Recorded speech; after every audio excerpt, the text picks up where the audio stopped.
Annyeonghaseyo. Welcome to Afternoona Uncensored, Unscripted, unedited, and uninterrupted.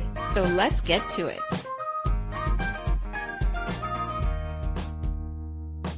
Hey, Hi. everybody. hello. Hi there. The gang's back. We are Back together. I know. I missed you. I missed all of us together. Although Amy and I had a very good time last week We did. by ourselves. But we missed you, Leah, but you were doing something amazing. Yes. Which I think she's trying to remember where she was. No, I was at a movie theater watching D-Day, August D's Soul concert for the official 20th time. That's awesome. I know. And that deserves, you deserve to skip for that. We Yeah, I appreciated you all understanding that I had to chase my joy. And, speaking of other milestones, today, the day we record, we also hit a milestone, which I want to name, which is 200 episodes. Yay. which is crazy. I didn't I was making the graphic for, posting on social this morning and I was like, oh my gosh, we're 200. Oh, it probably felt so good to type 200. It was so exciting. Yeah. Well, we didn't even say anything that it was, it says on our graphic, it's episode 200, but we did have a comment that said, congrats on number 200. We didn't know when we were recording. We could have looked on our Instagram and seen that the last one said 199. But here's the thing. It's more than our 200th episode because we've done snacks and stuff like that and have called them different things, but it's our 200th full episode. Okay. Well, yeah. Let's round of applause. Round of applause. Yay. I know. I'm proud of us. So today is our uncensored, or what else were we going to call it? Well, here's the funny thing is when we talked about what we should call it, if we're trying to kind of change the branding a little bit, and we had talked about calling it a check-in, Megan had brought that up, and I had called the last two check-ins, and then Leah, you were like, ew, I don't want to call it that. And then you edited the last one and you called it a check-in when you uploaded it. So yeah, it's either an uncensored, which is my vote, a check-in, which is others. It sounds like a doctor to me, but I don't really mind. I really am not that pressed by it. I don't care what we call it. I don't care what we call it.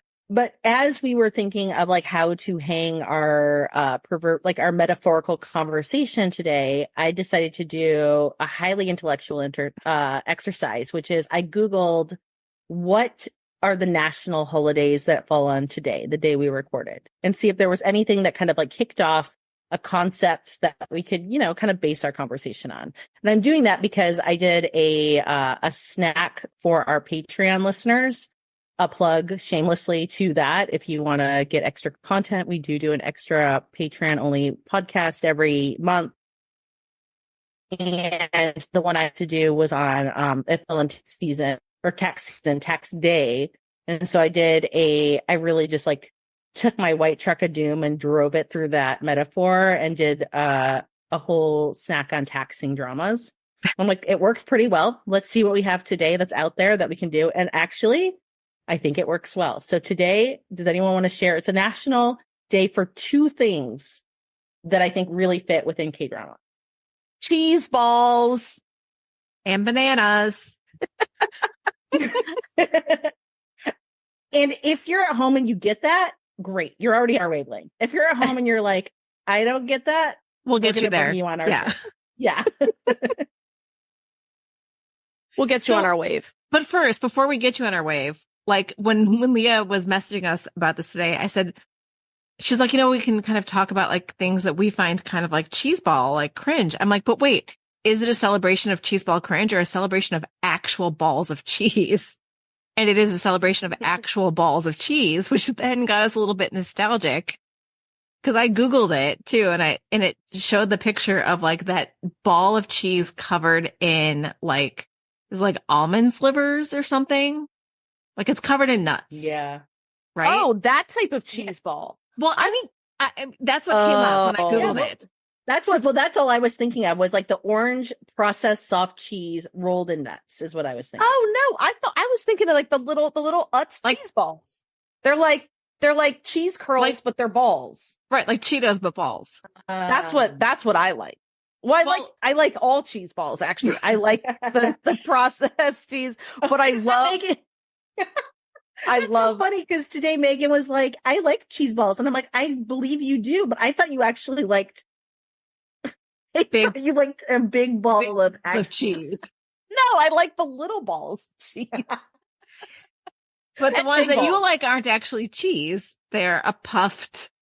It's a crunchy puffed, snack. probably processed, Oh, not probably real cheese. probably processed. Just they're covered in orange dust. Yeah, I said I get like the massive container from Sam's Club, which is like Costco or Publix or whatever you have near you.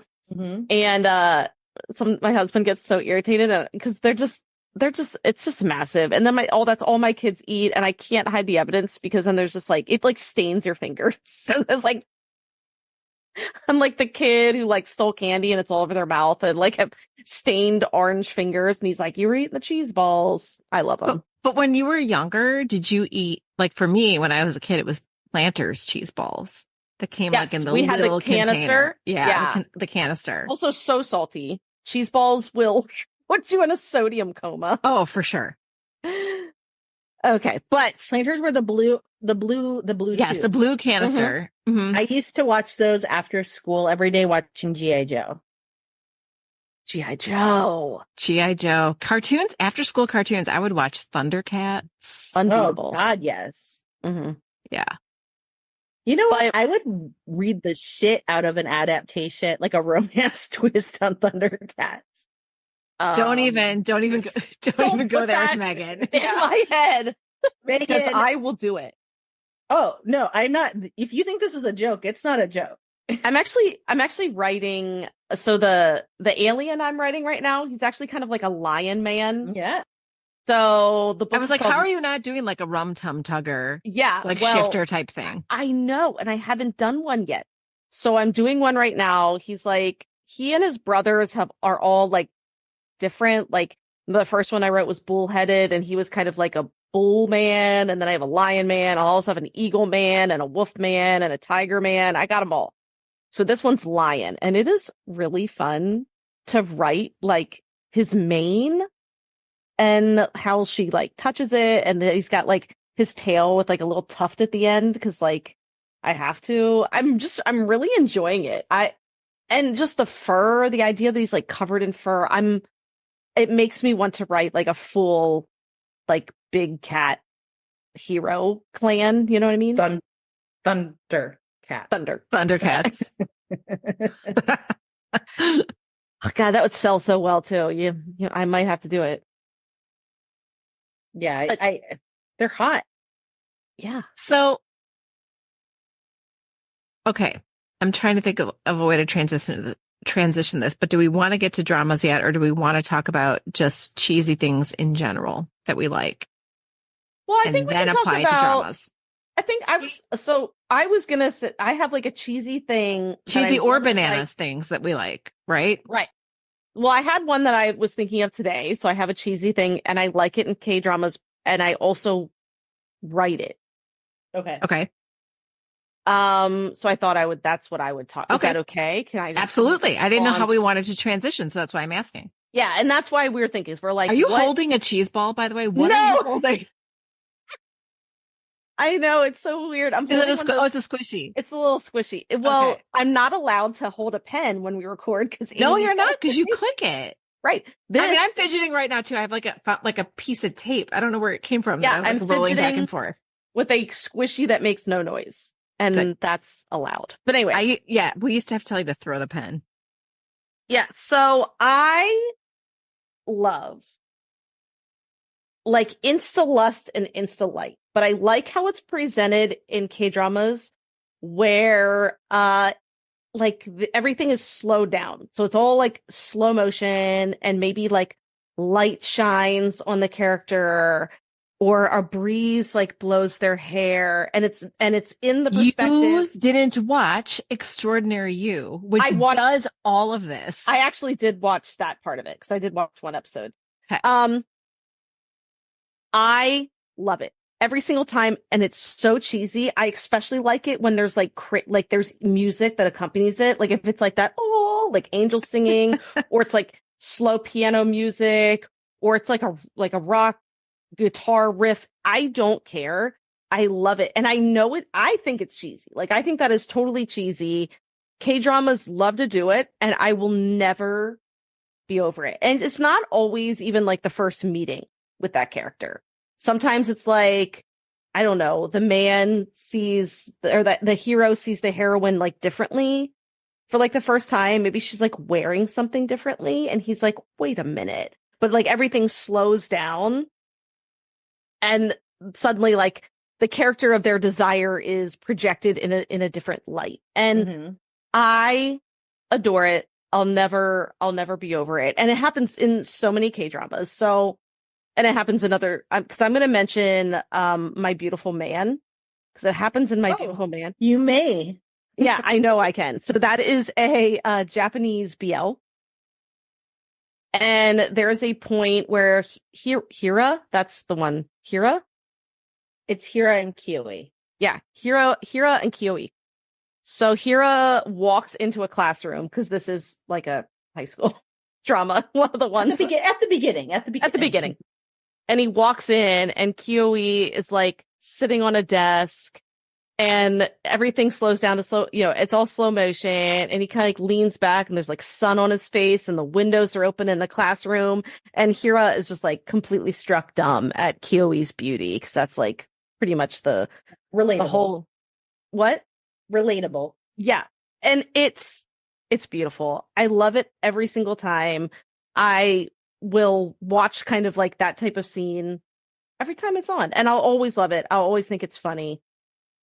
I think we get stuff like that when we get makeovers sometimes too. Like it's making me think of Marry My Husband, because both of them get a little bit of a makeover. Both our leads do. And I just think of that scene when Nan-woo's walking into the office. He's not wearing his glasses, right. And his hair's like better parted a little bit differently. And like everybody, like you just see people just like freezing, like mid, like whatever they're doing in the office, and just turning to face him. And it's so over the top, and I love it. Yeah. And when she walks into the restaurant after she had her makeover, and for everyone her high school reunion. Yeah. Yeah. And everyone's turning and look at her. I mean, I like it the best when it's like, definitely you can tell it's supposed to be from the perspective of like the love interest, because you realize, even like Fight for My Way, when she walks out and she's like wearing a dress, and Park Seo-joon basically like for the first time sees her as like, oh, she's a woman. Yeah. Anything like that. I love it. And I obsess over it in my own writing. Obsess over the first like time the two love interests see each other.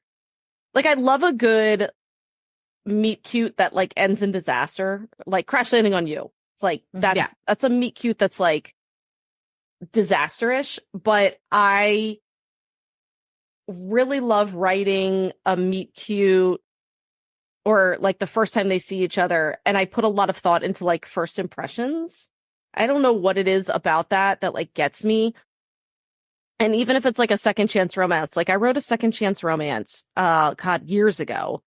It was called Dirty Thoughts, and it was a second chance romance, and I don't write those very often.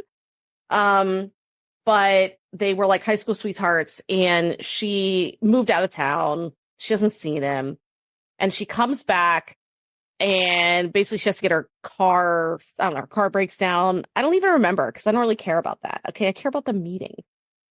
And she pulls her car into the mechanic, and the hero walks out. And I obsessed over this entire scene. Like, I wrote the book based on this scene. I was like, what if you have a high school sweetheart who are re-meeting, and he comes out and he's got his overalls, like, like the mechanic overalls. His coveralls. Them, like, yeah, the coveralls, but he has them like rolled down. So they're, you know what I mean? They're only up to his waist, and he's wearing like a tight t-shirt, and it's stained in grease, and he's like wiping his hands and and the breeze blows his hair just so. Like, I obsessed over this scene I cannot explain to you how much I like writing first impressions of characters. It's one of my favorite things. I just adore it. And I a lot of times will write that first impression, sometimes even before I have like the full, even like understanding of the characters. Like I have like maybe an initial plot or whatever, but I get to know my characters and what they're going to be like together based on how that first impression comes out. Because you don't really know.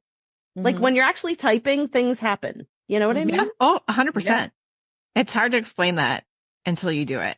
Yeah. Like, and so the first impression for me in K-dramas it's always like very important to me. I always want to know what that first scene is like. I want to know, like, are they instantly attracted to them? I also, like, I love insta-lust. So I'm kind of always going to, like, I just love it. You know what I mean? So I'm always going to gravitate towards that. And it made me to think that I will never be over slow motion. You can't overdo it for me. No, I agree.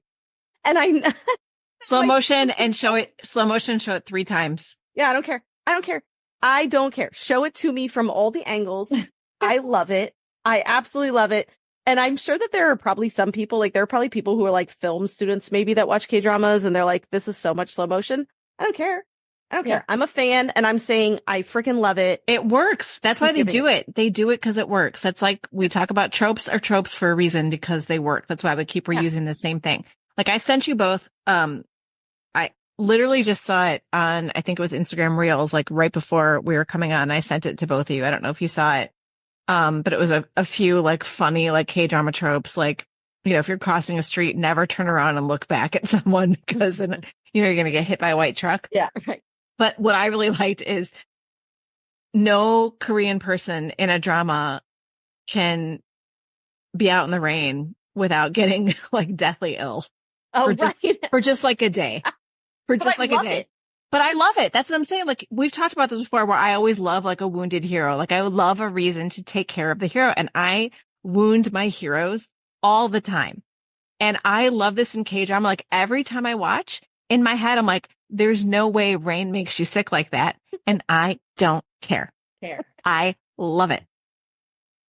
Yeah. I'm trying to think about like, what is it about? Like I've tried to logic it before, which is not with K-drama, but just like in general, the idea that like getting wet and cold will make you catch a cold. And I've tried to be like, but like how, like, it's not, it's not real though. Like, I don't think it really will. I think it's like your butt. Well, cause like George wanted, okay, let's get on a fun, factual, historical ride for a moment. Okay. I didn't know we were going to talk about this. George Washington. Whoa, we're going way back. The first president of the United States. And I'm saying that not because I'm weird, but you know, I acknowledge we have listeners in many different places and you know, it's fun if you're not aware of whoever his president was. Anyway, right. George Washington was the first president of the United States. We're back in like the 1700s. I don't remember the exact specifics. If you're a historical buff and you want to come at me, this is your golden, this might be the moment you waited for your whole life to will actually. But like the gist of it is he was out on his horse in the rain. I think there was like a missing horse. There was some reason he had to be on his horse, but he was on his horse in a rainstorm. He came back. He had a very sore throat after he came back from the rain. And then he died. And he died of like an escalation in his sore throatness. But was it from the rain?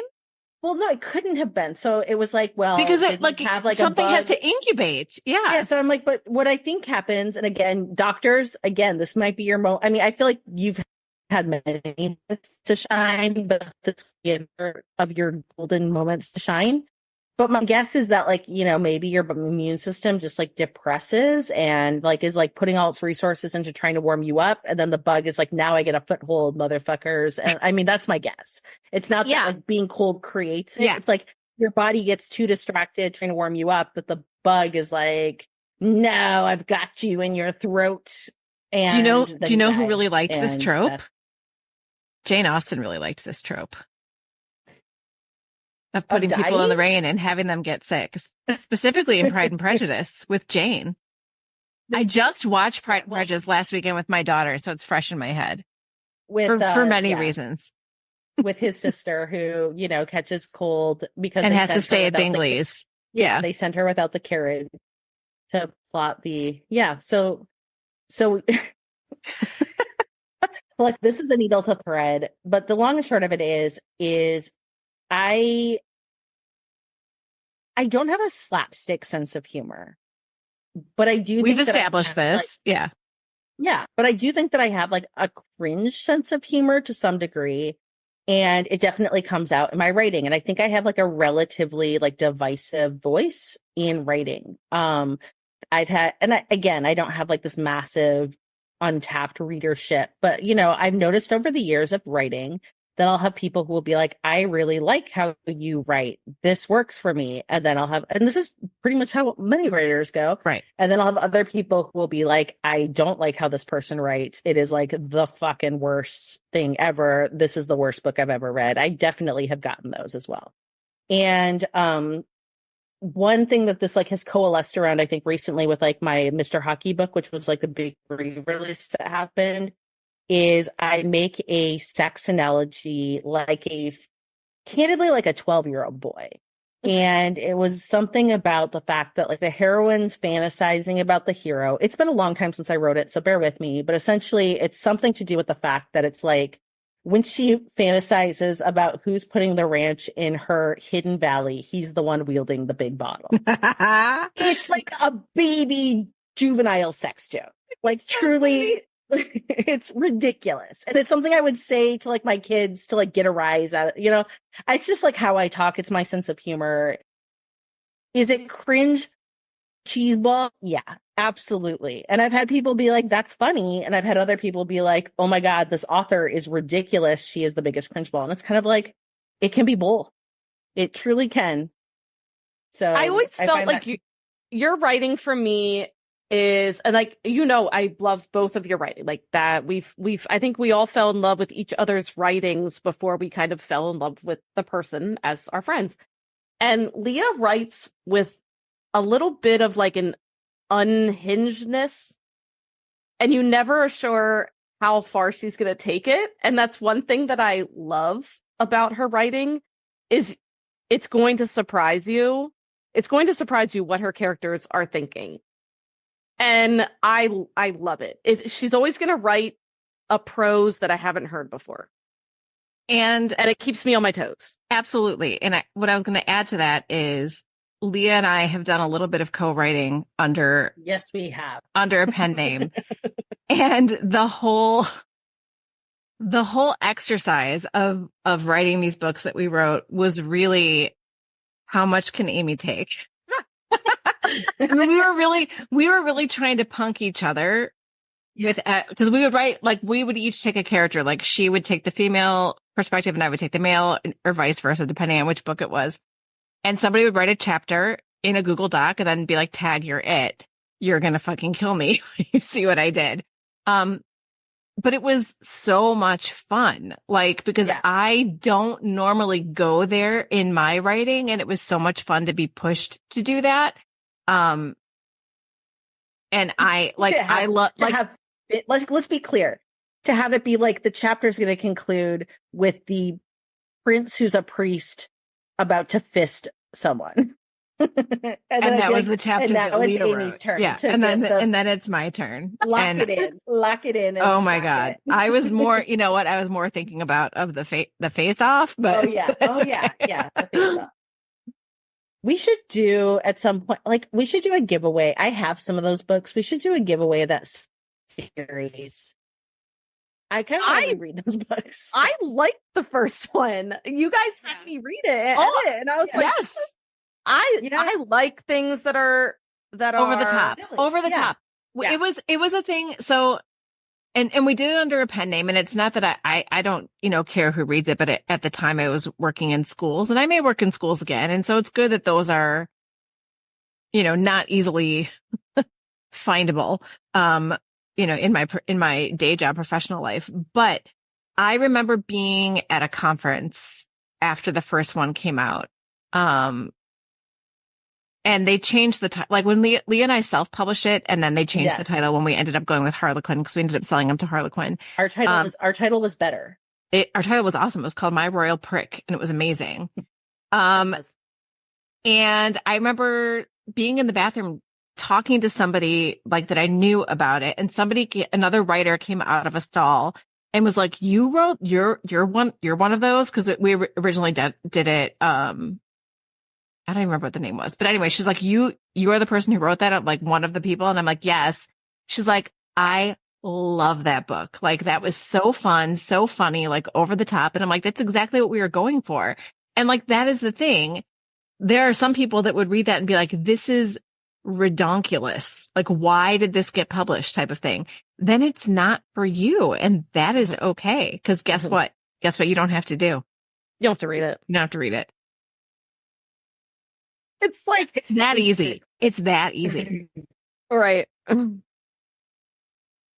But people are allowed to rant and rave about whatever it is that they need to rant and rave about. And I think like the other last thing I'll close on the cringe chapter of our own writing before we like move on is I did come up with a book title in the shower last year, which again, this is not like a revolutionary title by any. I want to just be real. Like it just hit me and I was like, this is a funny high concept. I had been looking for an idea to bring like my K-drama, like love of trope twisting into a space because it'd been a long time since I wrote a book. And so I came up with the title Puck and Prejudice. Again, I am not going to pretend here like I rewrote a wheel. Like there are many Pride and Prejudice retellings and there are a bazillion hockey romances that play on the puck terminology. But guess what? And I was like, love that's it. a funny title. It is. Well, when I left the shower and I was like, I bet somebody's done this. And then nobody had done it. And I was like, well, shit, man. Like, that's kind of bonkers. Like that title was not. I'm actually surprised that the title wasn't. Yeah, me too. And so I was like, I think this is a sign that I need to do this. And so that's why I have a time travel hockey book coming out. And I think I'm just touching on the fact that like it's gotten like some fairly heated conversation happening on the internet, which is unusual for me because I'm not used to like having anything I do get like a heated conversation about in like a public forum.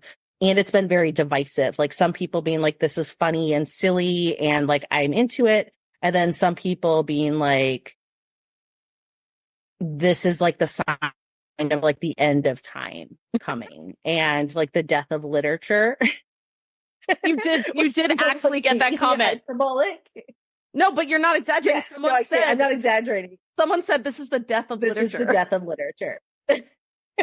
I guess that's where again, like without there even being a story, there's no story. There's no book yet.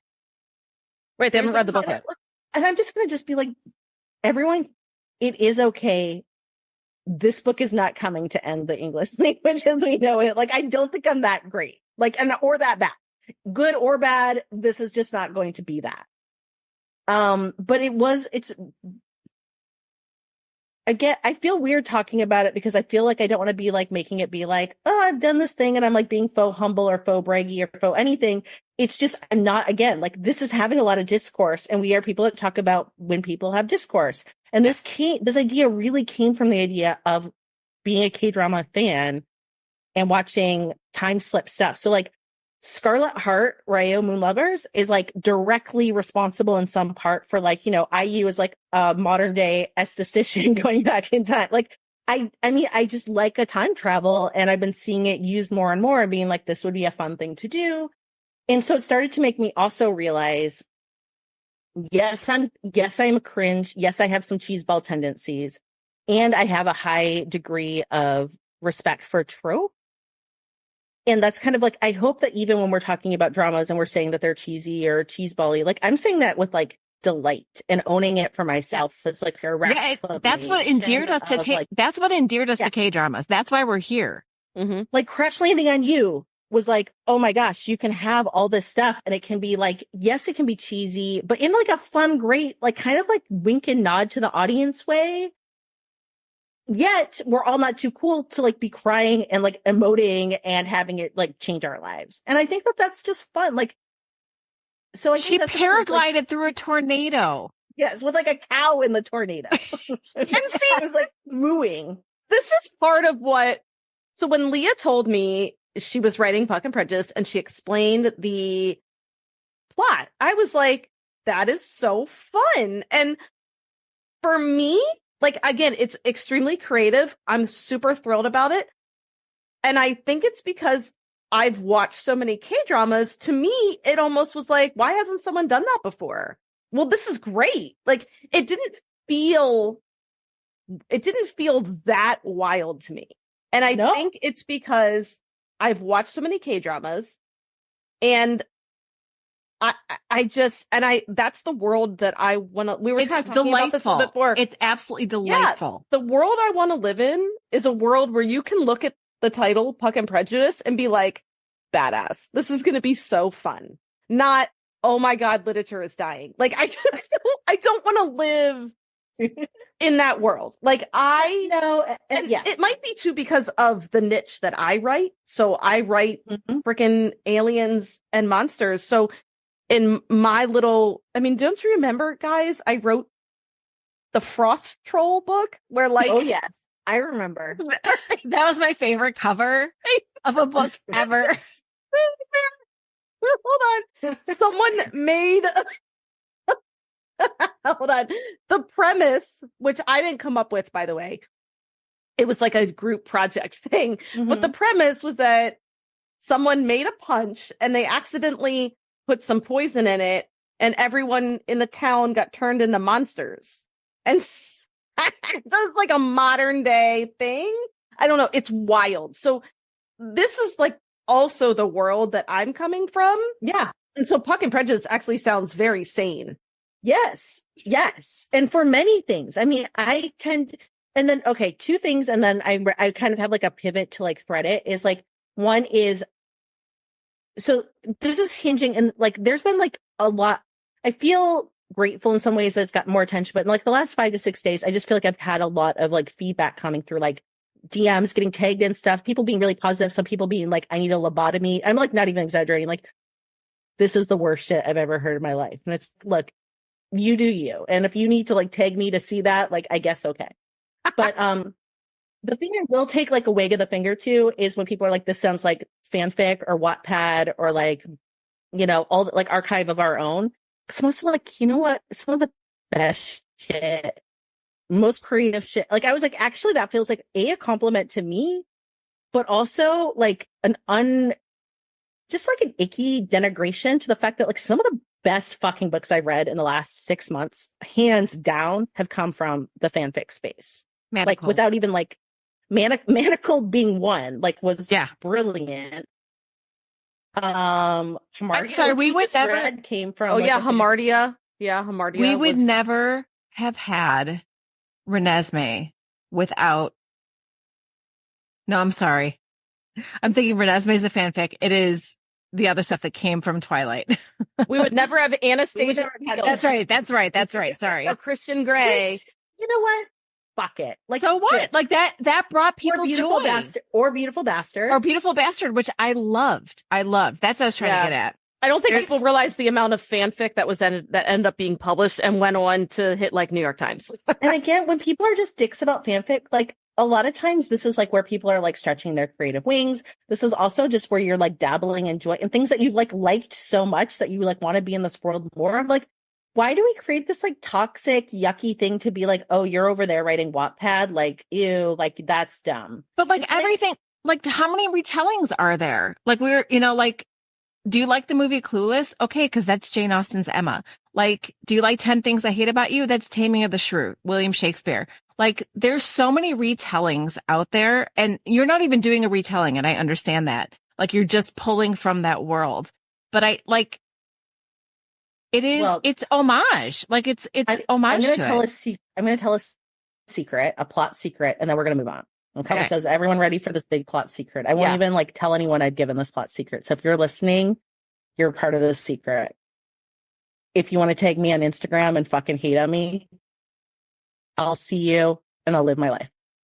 I have my hero name, Pride and Prejudice, in the book. He names the book? That's amazing. Oh, Yeah, That's so Jane amazing. Austen's trying to come up with the name, and he comes up with the name. So, Well, he they're doesn't not come gonna up with it. use He knows that it exists already. Doesn't he? No, he doesn't actually. Oh, He's he just doesn't? like, Oh. no, because there's reasons for Okay. it. It's not just me Okay. being stupid. But he is not fully aware. And then she's like going through ideas of names and using the names that she had done in her real life as like the precursors. And then, she's trying. I won't say more. I won't spoil it. But Okay, he doesn't I love actually- that. I love that. I He adore should, that. should he know about it? Yes, because his sister's a literature scholar. There's like a thing about how he is not connected to like the stuff she does, so he actually Right. doesn't know about it. Right. Okay. But all that to say is Omegaverse is a genre I'll read forever. Don't fuck with Wattpad or A because I love it. And secondly, let's talk about taking this to cater. Oh, so the last comment I had that was funny was Jane Austen didn't die for this book to be written. I don't know, but I want to say, what is a drama that's either been a retelling or has had like multiple iterations that you've enjoyed? Boys Over Flowers. Like, All right, let's unpack it.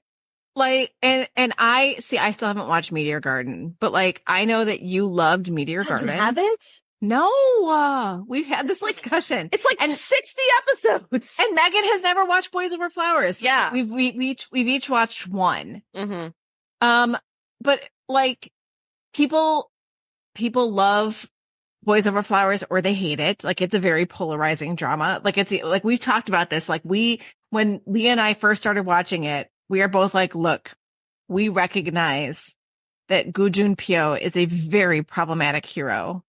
We also recognize that it is Lee Min-ho and we love him and we love this drama. And there's stuff that it's fantasy land, right? Like we just know that this is not real. And there's people who hate it and I respect if you hate it. There's people who think Meteor Garden is better and great. You can think Meteor Garden is better, but like, and I know there's a Taiwanese version too, isn't there? There's a few different versions. The fact of the matter is Thailand. And there's a Thailand version. Sorry. There might be a Taiwanese version. No, I thought there was a Taiwanese. I thought there was No, Taiwanese was Taiwanese, I think. Taiwanese was might the have been original. I get confused. Okay, that's with what I that. thought too. That's what And then I there's thought. a Thailand F4 or something like that. Yeah. And there's a there's Japanese like version, I think, F4 too. and then in Extraordinary You, it is a nod to Boys Over Flowers because they're A4. Oh, okay, right. Like I love stuff that gives nods to other stuff as well. Like there's somebody in our Patreon today when we were asking like what people want us to talk about tonight. There was something about like private jokes within K-dramas or nods to other pieces of, pop culture and stuff like that. And things get retold and remade because they're good. Like people like it. How many, like there's movies like in the Western realm that get remade like generations later and like you love it or you hate it and that's fine. But the reason why it happens is because they're good stories and people are going to enjoy them again. So I have no problem with there being a million versions of Boys Over Flowers and they're probably all good. Yeah, I mean, they say and I there's wanna no new watch stories. them. It's how you tell them. Right. And I think there must be new stories, but there's reasons stories also work for a reason. And like the bully trope, for example, like we talked about this a little bit as we were like waiting to come on today, is, you're not a fan of the bully trope, which is why like maybe you haven't been like gagging to get your paws around Boys Over Flowers. Yeah. But like there's interesting things to unpack on like what is it with the bullying that becomes like perennially interesting for someone to have like to have your bully fall in love with you. Right. Right. Like I totally respect the trope. This is the thing though. I respect it and I think it has its place. It's just not one of my favorites. It's not one that I would seek out. Like the only reason I went to this drama was because I watched The King Eternal Monarch and I was like, who is this, God on the screen? Yeah. And I wanted to, that was my like month of Lee Min-ho where that's all I watched was dramas with him. And I don't seek out the bully trope and it's not something that I love, but I find myself falling for that type of character because they are, it's the whole hurt people, right? Like that's why I love Kim Yep. Bin. Kim Bin in airs because he is the bully and he is wounded and I want to see him get fixed. And I want the hero or heroine, to be able to fix him. Yeah. So it's not that I'm attracted to the bully. I'm attracted to the damaged hero that needs fixing. I mean, I am too. So that's the thing. I think it's more of the bully romances book wise that don't get me. And I think it's because it's so heavily on, oh, you bullied me back in high school and now, like you're going to fall in love with me. Yeah, that's a totally different thing. It's just not really, it's not my favorite. But again, I think they have a purpose. So I would never and they work for some people. I would never tell people that this is the death of literature. But, so I think they have their place, but oh God, do I love like a damaged hero being fixed? Oh my God. Yeah. I mean, are you kidding me? That's the best. It is. It's candy. Yeah. And I don't know, bully, like, yeah, maybe I had the most, like, I can't say like if somebody's like, this is a bully romance, I'm going to be like, well, fucking sold, like one click. Right. But I'm probably maybe the least likely to kick it out of bed. And I'm trying to think why. And I'm like, is it because I was really bullied? So I have like some sort of interest in like what it means to see like your bully fall in love with you. Like, I mean, it could just be that simple. Like, that's not a very deep thing. I think that there's more deeper elements to unpack in it. But what I also liked with Boys Over Flowers that I think kept me hooked is another controversial thing, which is I love a love triangle. And in Boys Over Flowers, even though you always knew like it wasn't like such a surprise love triangle. Second Male Lead. It was still good. Yeah. Second Male Lead is a classic. And I think the Meteor Garden Second Male Lead, my whole ass is away. Yeah. Same. Meteor Garden got me. Ugh. So I will have to watch that sometime. I know it's long. That's the whole thing. And it wasn't until after I got into K-drama and watched Boys Over Flowers, then Leah's like, you have to watch Meteor Garden. And I started it. I think I watched like the first 4 episodes and I'm like, oh my God, there's like 36 more. It's like, long and it's a roller coaster because it has everything. Yeah. Yeah. And I think it was for both of us. Megan, I'm going to speak for you. For me, because this precluded my K-drama watching, it was my first Asian drama ever. And I just remember being like in this like delighted kind of like manic state of like every trope is in this. Like once they were like stranded on a desert island, like I was just like amnesia, like everything is everything. I remember thinking, oh my God, this exists. Yeah. How I felt like my whole life had been a lie. Not a lie. I felt like I wasted so much time watching crappy shows and I never knew that this existed. And then you gave me Crash Landing on You, where she flies through a tornado and then meets the love of her life in North Korea. Right. And I was like, this is art. Like, I'm sorry. This is everything I have always wanted in TV. They both get shot. They both almost die. Like, they both get shot. And yes, are there cheesy elements? Yes. And you know what? I think for me, I have gotten to the point in my life where because I was a slashy major as an undergrad, like creative writing / literature, but like I was a literature major and then, actually worse for creative writing, I was a poetry major, which is like great. But I mean, if you want to think of like the unlearning I had to do when it comes to like when people try to like pretentious me now in comments and be like, doesn't she even know? I'm like, trust me. Like you think you're going to come at me and hurt my feelings when I was like 18 years old in like poetry workshops and like a creative writing undergrad. Like I have been like people have waited like all week. Like we had no internet. We had no phone. Like we just waited to like fucking damage each other psychologically. Like been there. But like, there was a lot, like, I think I just go back and have like some sadness for like the faculty and for like young Leah at the time of just not even realizing that there was a permission to do like this. I looked at some of the short stories I wrote when I was in college in my like quote serious classes. Mm-hmm. It was like, if it's not just fucking depressing, like just depressing, just sad, just the struggle without even like, I didn't even have anything to really say. I just felt like to be serious, I had to be sad. Yeah. And that could be a misguiding just on like me learning my, you know, evolution or whatever. But like, yeah, all my shit is just like super sad to the point it's like kind of laughable, like kind of funny how sad it is. Cause it's just like miserable people being miserable, the end. Yeah, that's the way my writing was. And I think I've said this before on the podcast, but I found an old writing I had. I think I always wanted to be fun and tropey, but I think that, you know, I take like advanced comp and it's like, that's not what we're reading. Like, that's not, you know what I mean? I thought I had to be like serious and I thought I had to be deep. But I found this book that I'd started writing and it was called Ash Breath. And it was about a princess. Oh, that's cute. I gotta read it. Ash Breath. Ash Breath. Is this like a dragon? Yeah. So, Ooh. yeah, and she finds a dragon and he like tries to scare her. Again, I wrote this when I was like in middle school, but he tries to scare her and she's like, oh, like, you don't scare me, Ash Breath. And I'm like, I thought I was so clever. But the point is like, I look back at that and I was like, that was beaten out of me by the time I got to high school. That was totally beaten out of me to write stuff like that. And I look back and I'm like, how many years did I waste writing things where I took myself way too seriously?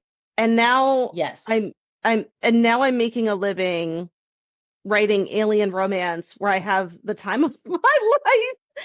And I mean, I write ridiculous stuff.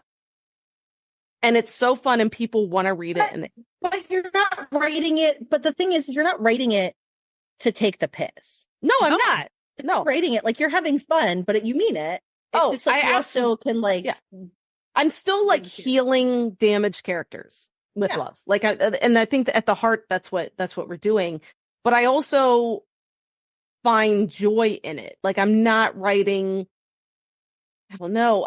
So I'm healing tortured characters. They just happen to be aliens or whatever. I'm going to argue healing yourself. Yeah. Oh my God. I love it. But I mean, it's more, again, I feel like when I stopped taking myself and my writing so seriously, like, and I say that to take that with a grain of salt, because I take my writing seriously, Right. But I don't take myself as seriously. And maybe you feel like you can be serious, like you can believe in good craft and trying hard without it having to be serious content all the time. I think that's the difference. It's like you can take writing something kind of light and fun and, you know. There's nothing wrong with light and fun. It still can be good writing. And you take it seriously. Like I take my writing, like I take my the book I just did, I took my very unserious book very seriously to like write it. I wasn't just like, fuck this, I'm phoning this in. I was like, no, I want to do my best work. Yeah. Yeah. I think I think it's all about, but I think, like I said, I just wish I look back and I wish I had known that when I was in middle school. And that's why sometimes I want, like my daughter to read so widely. Because I want her to see that there's not just, like when I was in high school, I was like really pushed to read classics. Nothing wrong with reading classics at all. But that shouldn't be all. That shouldn't be all. Yeah, I really wish someone had shoved a fantasy, like a young adult fantasy novel in my hands in high school. It would have changed so much. Would have changed a lot. And I've had adults even still kind of like be embarrassed about reading romance or be like, when are you gonna we've talked about this before, like when are you gonna write a real book, or, you know, if I'm gonna read, like putting so much emphasis on like reading as this like I'm like, you don't need to take this, like take your pressure off. Like what lights you up? What's a story that lights you up? Like, because I can remember in high school, like when you're talking about Ash Breath, I had a creative writing class in high school where I had always kind of like written in high school. I did mostly poetry, but then like I started to write like more short stories. And I had this whole thing where I was writing, I mean, I guess without surprise now, like nuns who would sneak men into the nunnery and have their way with them in like my high school class. And it was like funny and kind of out there. And I didn't like even realize that like what I was doing was actually like the story I've always wanted to write. And then I got to college and was like, okay, obviously like that's all silly. I'm like, no, that was good. Like that was what I was. Right. And then I tried to be something I wasn't, which Yes. was this, yeah, very, and I mean, like, again, like, who do you need to, and so I think also when I have like women, like when men do it, I'm like, it doesn't matter. Like I could get the shit, honestly. And if you're a male listener, like, it's not that I don't give a shit what any male thinks, but it's just like when I have somebody come at me from like, sometimes I'll have like a man write and be like, stop writing. And you're like, yes, man, like whatever, dude. But when it's like women who are like grappling with like the shit of it, I'm like, just like, let's Just what? touch the grass and then like find your joy. And if your joy is just really serious, dark content or high lit concepts, like pop off and go for it. Yeah, that's okay. But I also think there are a lot of us who aren't like that. And I think that's why too, I like fiercely defend K-dramas and why one of the reasons we started this podcast was just because we wanted to fiercely defend the fact that this is where we found our joy. And so we want people to also understand that they should also find that joy and find your joy in whatever it is. Like that's like, we say it all the time, this idea of like, we're not here to yuck anybody else's yum. And even I feel if it's like my mister. Right. I'm just kidding. But I feel like that is so much of what is happening. And like Leah's book is just like one example of that. But it's like going out of your way to yuck something based on very little to begin with. And I don't understand putting the energy towards that when like, let the people who like something like it and let the people who don't just go do something else. Yeah. And I get torn because I'm also like, yeah, you can just hate shit too. Like that's fine. But I also feel like if you want to hate it, like it's interesting to always wonder, like when you see something, you're like, I hate this and I'm so mad and I want to be like really upset about it. It's like, what's coming up for you right now? Like that's an interesting like cue because for me, if I get like really like, oh, this thing, I hate this thing. Why do I hate it? Like, for example, I was thinking about how I got really upset at the end of My Demon. And today I met a coworker, and it is rare I have a coworker who is into dramas or into K-pop. And I don't wear this stuff on my sleeve. I don't like lead with this when I talk to people. But somebody was like, noticed I had like a bracelet that said Shiga. And I noticed that she had like a Twice member on the back of her phone. And so I was like, K-pop. And she's like, yeah, K-pop. Then we kind of talked. I'm like, K-drama. And she's like, yeah. I'm like, what are you watching? And she's like, My Mister. Or no, not My Mister. God, My Demon. And I was like, okay. I'm like, reach out to me when you're done watching My Demon. And I'm like, because look, there's a lot I like about it, but I do have like this rant at the end, but in no way does it have anything to do with like me taking a dump on the drama, that although it kind of is. But like, it's like, again, I have to own that like what it's hitting for me in it, it's like my shit. And so like, you have to like have a thing of like, if you're not liking something, it's not just because it's like, the deep lesson I learned the one day where I took a shit on something, and I feel like it was like a spiritual lesson where Megan was like, you can't just say you don't like something because it's dumb. Like that, I'm going to like pull you up on that. And it like changed the trajectory of my life because it was like, yes, like that is what growth is. It's like, what is it then that you don't like? And in this, I was just like, well, I don't like that like people who really sacrificed and made horrible choices that were so hard didn't get like any reward for it, because like I don't like that for anyone. Like if you've like really just tried your best and done the best moral karmic thing you can do on this earth and your punishment is fucking hell, I was like, yeah, bothers me, but like that's different than just but being here's like, the thing, it's dumb. But here's also the thing. You're not saying you don't like it, it's dumb. You have a very valid reason for what you didn't like about the drama, but also you are not sliding into the DMs of the writer. Fair, yes. We're in our own space. space. Like it's a totally different thing. Like we have very vocally talked about things we liked and we don't like here. But I am also not like sliding into the DMs of the writer or the actors or anybody who did anything in a drama that I didn't enjoy.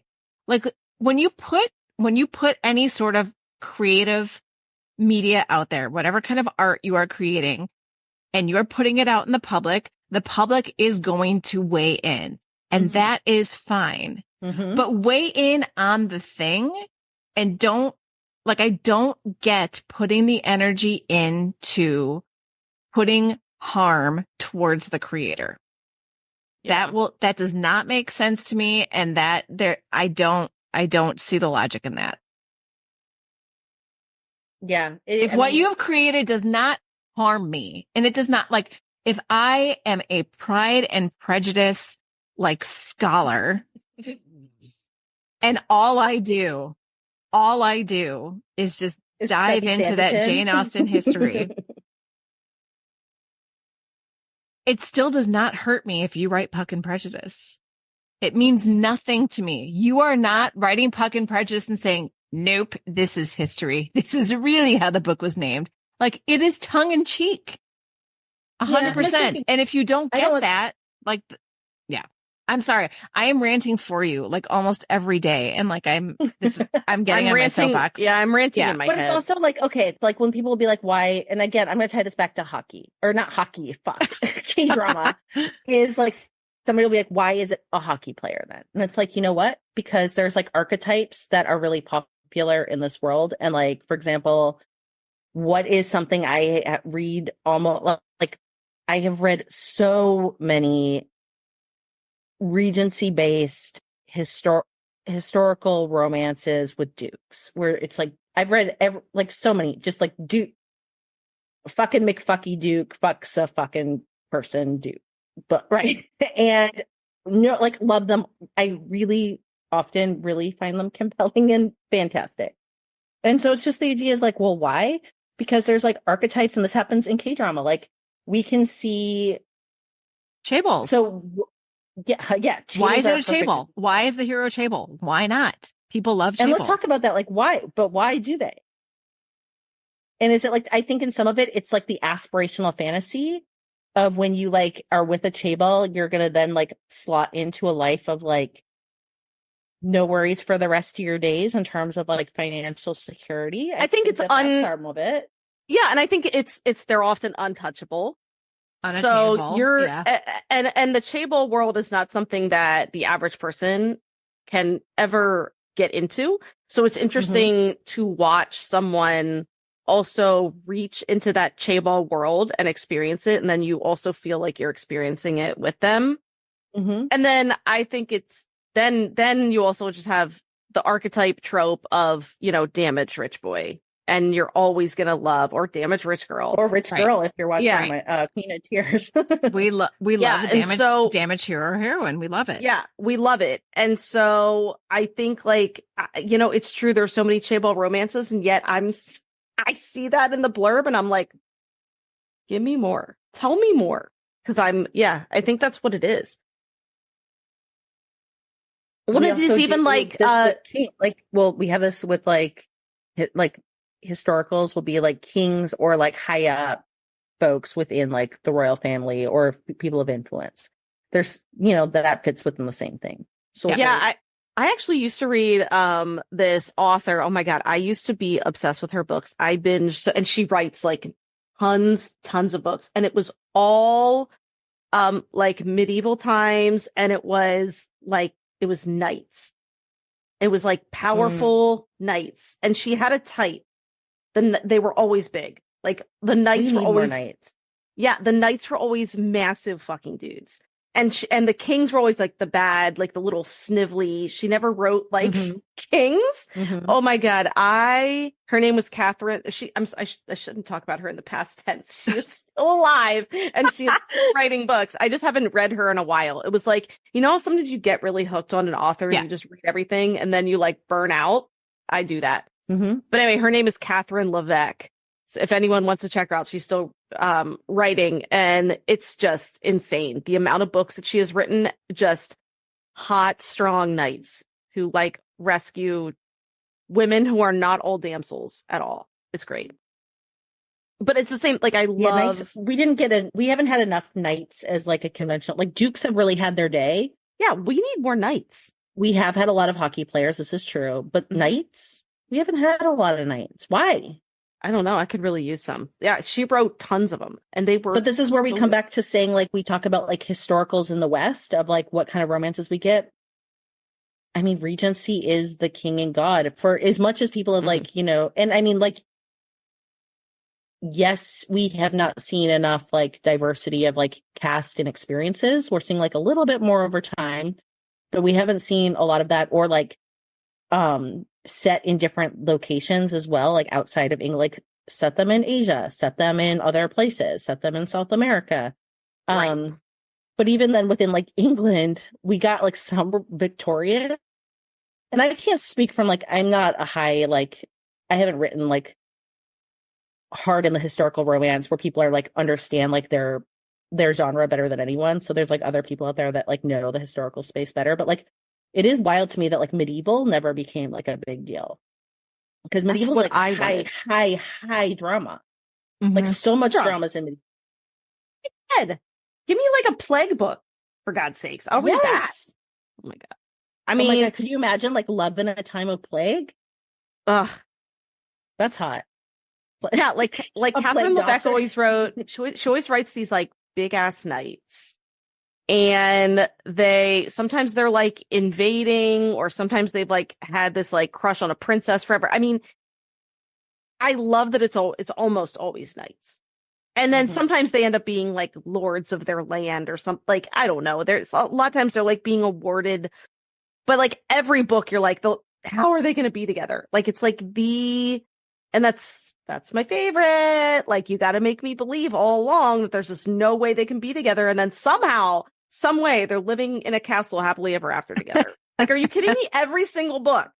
And I'm like, this is, And you keep going back for more, even though it's a version of the same thing every time, it's because it's done well. 100% she writes a version of the same thing. And that is not a criticism. It's not a It dig. is. No, it's not a dig. That's what I'm saying. Like, that's what I'm saying. That's why there are, iterations of Boys Over Flowers, iterations of Pride and Prejudice, like all of the different things, because it's an old story told in a new way, and we love it. I do think that's why K-dramas worked for us too. Like, I feel like that's like, if you're a romance reader, K-dramas are gonna work for you because K-dramas have so many of those same. It's a formula. So many. Yeah. Like, you're gonna find the parts of the formula that you like. It's gonna be all messed up and in different order, but like, it's gonna be there. But there's going to be a traumatic childhood. Yeah, I think it's just, as romance readers, we're so used to those signals. So the fact that it was so easy for me to transition to K-dramas, be like, oh my God, it's all right here for me. And now it gets acted out on the screen with like hot people.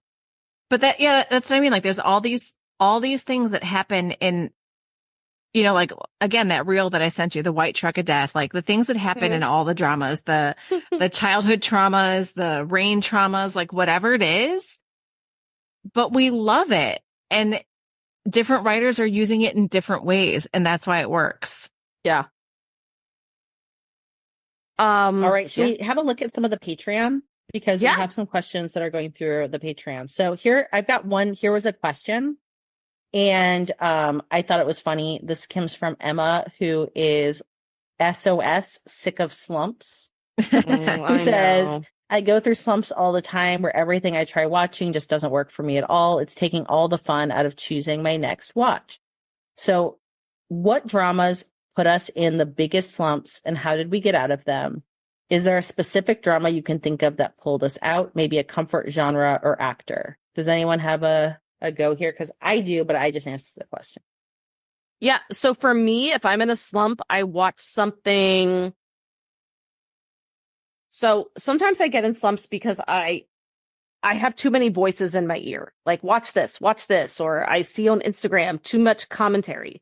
So I'll pick something no one's talking about. I'll pick something totally off the wall no one's talking about. So then I have no voice in my ear. I don't know a thing about it. And I can like turn everything off and just watch it. So sometimes that's like a BL, like a short BL. Sometimes that's, I'll watch like a J drama because I'm just not as in the J drama space on like social media. So I don't see anything about it. So that's what I do. I pick something I haven't heard anything about, typically one that's like semi short, and just kind of let my brain turn off. I don't rewatch stuff, but I've said before, I'm not a big rewatcher. I don't. Yeah. I mean, like, there's stuff that I want to rewatch, but I don't feel like I have the time to do it because there's so much else that I want to watch. honestly, I feel like I haven't been in a slump in a while, which is a good thing.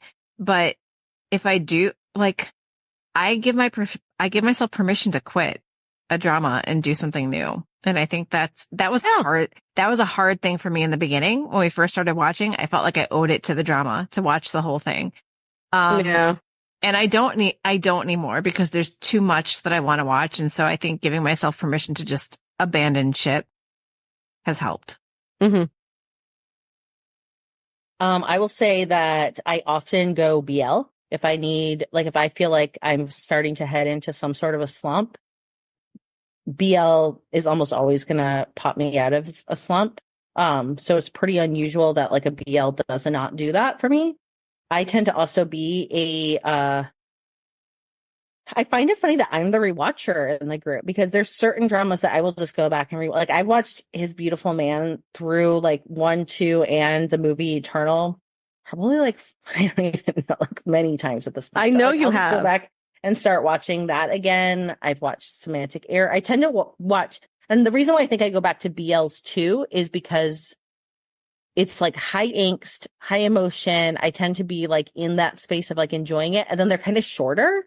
And so I think it's also just like the time frame, like the time commitment is, you know, I can like bust through a couple of episodes in one night. I know I like it already and I'm like happy to do it. I don't feel like I'm getting into like one of these like 16 to 20 episode, like hour and a bit long things where I'm like, you know, I don't rewatch those I don't tend to rewatch those, but I will rewatch a lot of BL mostly because short and snappy. Let's do it. Yep. I'm the same way. Yeah. All right. There was another question, and then I'll stop asking questions and let you all go. But there was another one that somebody else had that kind of piggybacked on this. So let me just find it really quickly because it kind of piggybacked on the slump. Okay. So somebody said, should we have a checklist of when to drop and when to continue? And there were like a couple of people that were like, I'd like to have like some drop rules, or like, you know, is there a choice? Like, do we have choices that tend to follow a certain pattern or rules? And I thought that was interesting. So like when we're thinking about dropping, is it like, oh, this happened, now I'm out? Like, have you unpacked it that far? Kind of. I feel like I have like a 4 episode rule because I feel like you know, when I came up with my epic 11s, I also feel like there's kind of a rule of 4s for me where if a drama hasn't hooked me by the 4th episode, it's not going to.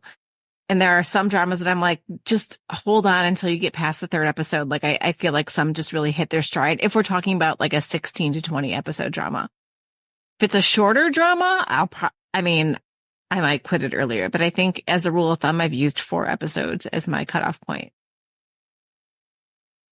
I'm the type of person where I never feel like I officially drop a drama. I'm just like, I'll get back to it. I do say that.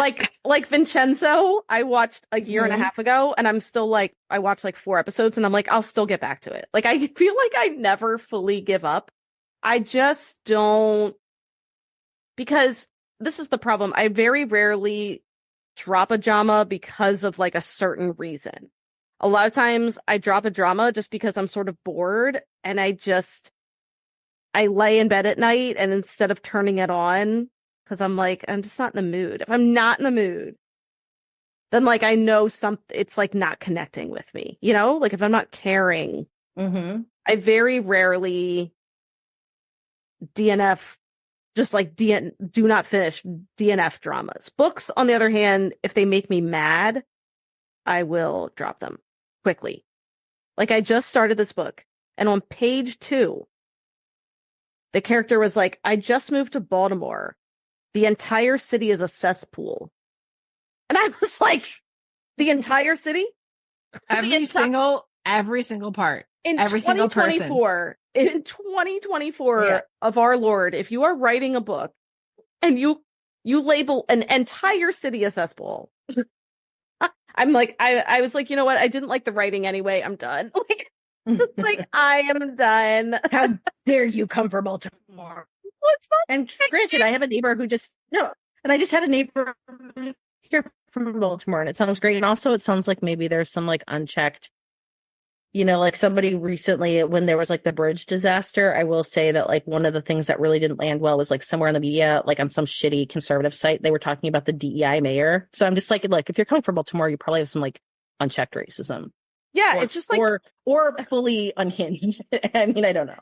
true, but I was just like, even if it was like a different city, I would be like, you're going to call like Chicago, the entire city of Chicago a cesspool. Like, come on now. I don't care if your character is. Why are you writing that? Come on. So I feel like, come on. I know. I feel like a DNF book's a little bit easier. They make me angry. But yeah, with dramas, it's very rare that it's like one thing, you know? It's normally I'm bored. Yeah, I mean, like, yeah, I don't know. Yeah, there's not usually like a thing. I don't think I've stopped a drama because of a thing. Like I've watched dramas that I did not like to the end. So I don't, yeah, I don't know. Yeah, like I just put aside Wedding Impossible on episode 10 to start Queen of Tears. And then I started Queen of Tears. I'm like, well, why have I not been watching this since the beginning? Right. Yeah. What about you, Leah? So I did the same with Wedding Impossible. I just wasn't vibing it for some reason. I mean, for me, it's kind of like a bit of a mystery. So the idea of like, is there a list? Now I want to think about it when I'm watching and be like, if I want to stop watching, what is it? Occasionally I can say like an easy one is if I'm not sure if it's going anywhere else that feels like it's going to surprise me. I will, even at like a late stage, be like, okay, I kind of feel like I know where this went and where it's going. I'm kind of good. Like I'm out. I feel like I'll do that. Where if I just feel like, and it's not that I need to be, again, like we've been defending tropes and all these things. It's not that I'm like, oh my gosh, I need to be like wowed and surprised and everyone needs to like, you know, be like this earth shattering new twist. There's plenty of times I'm watching like a very like, it's set up to really fit the conventions of the genre. But honestly, I feel like if that happens, that usually means it's good too. It just feels like maybe it just starts to get like the 16 to 20 episode format, I think can also like, it can be great and it can be a little bit like constricting and hard. Like sometimes I just feel like I'm like, you just had to do these fillers. Yeah. Because like, and I get it. Like I would be in the same boat. Like I'm not trying to like knock anyone for something I wouldn't get stuck in with too. I'm sure I would make missteps and be like, I don't know what to do here. Let's just like have an episode where like, I don't even know. They just like through the claw machine. Claw machine for yeah. I mean, claw machine is probably even good. It's just like where we have like basically scheming family scheme. I think that would be like the big like we don't know what to do, so we're just gonna have some more scheming here. Land deals. Yeah, land deals and schemers are gonna happen. And land deals, slush funds. Yeah, just all that kind of stuff. Once that starts to happen, I'm like, oh boy, like you really like now we just know we're gonna get to the HEA. Sometimes I'll skip to the end to watch the HEA. But sometimes I'm just like, yeah, I just feel like my tension has like run out and I feel okay. That's a really good point. The tension, like if the tension isn't there, it's really hard to stay invested. I agree with that. Yeah. Sometimes people say they're like, I just want to see the couple happy together. No, you don't. No, you don't. You want tension. You want tension. Trust me. Otherwise, it's boring. There's no story then. Yeah. I want them to be happy, but I want them to earn that happiness. You want them to be happy, but you want tension to get them there. Trust me. Yes. Until close to the very end, because a lot of people had trouble with the end of What's Wrong with Secretary Kim. And that's because the last 4 episodes, there was zero. For all the HEA. Yeah. Mm-hmm. It could have ended for me at episode 12. So that's a really good segue into another question on the Patreon, which is about endings. Like, can an ending ruin a drama for you? How much the ending determines your overall rating of a drama? Like, take 25-21, for example. So many people loved it until the last episode. What is a show that didn't stick the landing for you? Well, there's a lot, but it depends. So sometimes if I don't like the ending, I really have to give it some time and think back. Give it some time, and because sometimes like what I feel like as soon as the drama ends is not my lasting impression. Mm-hmm. So when it comes to 25-21, I was one of those who did not like the last episode, but my lasting impression of that drama is extremely positive. It's just not about the romance. My lasting impression is not really about the romance. It's how good Kim Tae-ri was. It's the secondary romance. It's her friendship, the relationships in that drama, the coming of age part of that drama. That's what I love. So it really does depend. I think sometimes the drama or the ending can ruin a drama for me. But sometimes I almost like forget the ending because I remember all the everything leading up to that. And I like that. Okay. You know what I mean? You made a really good point after you had some time to think about 2521, where you basically said, if it was sold to me as what it actually was, yeah, then I and the ending wouldn't have upset you. And so I think that's part of it too. Like if a drama is marketed as something and then you feel like it's a bait and switch, yeah, then that can, discolor, how you see the end of it. Oh wait, I just thought of one that the ending of The Worst of Evil did ruin it for me. Like I look back in that drama, other than like BB, who I loved, I look back in that drama and I'm like, because the ending to me almost made me feel like that drama was a waste in a way. And I'm sorry if you really liked it, but if anyone's listening, I really struggled with how they ended that. And it just didn't, that's what I'm saying. Like, I think there are some dramas, the ending ruins it. Some dramas, no. Yeah. I mean, I've talked about this more than once on the pod about the King Eternal Monarch. I did not love that ending. I still love that drama. Yeah, I barely remember the ending because you remember everything that happened. Right. Like I love that drama, and just because, and it did promise you something, right? Like in my favorite, episode 11 with, him on the horse and what he says and what you think that will mean for the end. And then it doesn't. I still love that drama. Yeah. Still one of my favorite dramas. Yeah. What about you, Leah?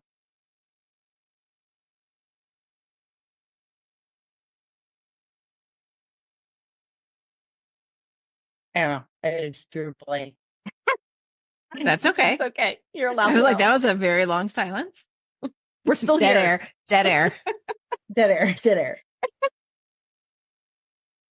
I'm trying to think of another one where the ending ruined it for me, but I can't. No, okay. Well, I mean, like, look, I was trying to think of one that wasn't my demon. Oh, okay, right. Because I just don't want to be like, there she is, crawling up like a vulture to take a shit in the nest of my demon again. No. Scarlet Heart, Ryo. No, that didn't ruin it for me at all. Right. See, that's like, right. Like, I still loved it, even though the ending. So some do, some don't. Like, that's the whole thing. Some do, some don't. Oh, okay. Here's another one. Where's an ending that I felt like really did ruin it for me, honestly. I feel like such a hater because we've just been like, haters. I'm not trying to yuck anyone's yum here. We talked about this, though, some on record, my dearest. Oh, see, I was actually going to say the ending didn't. My lasting impression is like all of season 1. So I think I still love it. But that's fair. I think of because this is a retelling. I was going to talk about my dearest earlier because we were talking about retellings. And so I think season 1, I find obviously Gone with the Wind has aged in ways that are, aligned with not any of our values. So I just always want to put that out there. I'm not coming to be like, yes, this is good.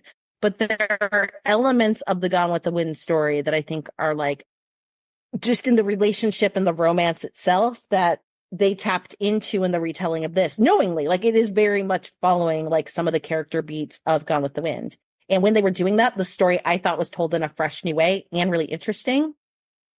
And then we get to the end and I felt like we just had the curse of the episodes. I think it was to me, it's the curse of the episodes. Too many episodes. And we were like, okay, we got to do, I don't want to ruin it for anyone, but to be like, we're going to do this one choice, this one convention, then we're going to do it again. Yeah. That felt like we'd hit we were reaching there. Yeah. They were reaching. I just, if it's okay to bring it back a little bit to the cheese ball, I said my favorite is kind of the slow motion shots and actually my dearest is one of them. I do love the scene where she's in the swing And she's in this like big swing where she like stands on it. It's like a tree swing. And he looks up and he sees her swinging, and it's like the world stops. And it's like slow-mo, and it's like the wind in her hair and her skirt blowing. And it's like, that's the moment where he like starts to fall for her that early. And it's just this like, I mean, it lasts forever. It's like slow motion of her on the swing for like 5 minutes. And it's like, yes, give it to me. Give me all the cheesy slow-mo shots of her on the swing and him looking at her longingly, and then her falling off the swing and him catching her, and they have to stare at each other for a while from 3 different angles. I love it. But yeah, see, I really think My Dearest is one where I look back and now I'm like, I feel like the ending I didn't like, so I feel like my mind just erases things I don't like sometimes. Yeah, to me, it That's really convenient because I want the joy that I had for the first 11, where I was like, holy shit, and now I'm just like, oh yeah, that drama. I know what you mean. I get it. Well, I think that's all for today, right? Are we good? I think we got a lot in there. Yeah, we did. Anything else we want to get off our chests, or are we pretty good until next month when we do our next uncensored / check-in? Yeah. So just, I mean, like for another plug for the Patreon, like Leah did earlier today, like if you want to weigh in on what you'd like us to talk about in our uncensored episodes, you can do that by joining our Patreon. And then we'll talk about something that you ask. Yep. And all the links are in the show notes, so you can find us there. And so, yeah, I think that's it, right? So embrace your cheese ball favorites and let us know what your favorite and love what you want to are. love, but don't, yeah, don't yuck other people's creations to the creator. That's all. That's all. That's all. Really. If you need to. Right. No, just, I mean, like, honestly. Why do you need to, though? Like, that's the thing. Like, why do you need? No, you don't. You don't. Like, as soon as I say do, I'm like, that's a trauma. That's me being in my trauma pleaser space of like, it's okay. You said your needs. I'm like, it is. These are all deep trauma responses that I am unlearning, and I don't need to do. So no, just everybody is entitled to their opinion, but like you don't get to tell a creator that they're a piece of shit. That's basically what I'm saying. I think that's fair. I think we can all agree. Call them out if they've done something problematic. If they've done something to actually hurt you, absolutely. But Puck and Prejudice hurts nobody. I will die on that hill. Yeah. I mean, I will die on that hill. I truly did not. Yeah, I don't think it does either. But well, I can't wait. I want a cheese ball now. Yeah, I know. Me too. Right? Crunchy or nutty? Yeah, you want like the big cheese ball or like? I want nut all over my balls. I was just gonna say, do you want nutty balls? I knew you were gonna do. God, I knew it. See, we were so close. We were so close to the end. So close to the end. Yeah, this is what happens. I can't be trusted. Nope. Oh God, all guys. Right, you can slide into her DMs for that one. Thanks for listening, everyone. We need to go before Leah says balls again.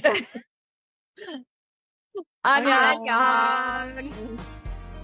Kamsahamnida. Thank you for listening to Afternoona Delight. Where can you find us outside the pod? Head on over to afternoonadelight.com. That's AFTERNOONADELIGHT.com. You'll find links to all our social media, our book recs, K-pop and K-skincare recs, and if you want even more Afternoona Delight, because really who doesn't, you can join our Patreon, where you can choose the patron level that's right for you. Join in daily K-drama conversations, listen to bonus podcast episodes just for patrons, and participate in our monthly live K-drama support group via Zoom. We can't wait for you to be a part of the community. Until next time, annyeong!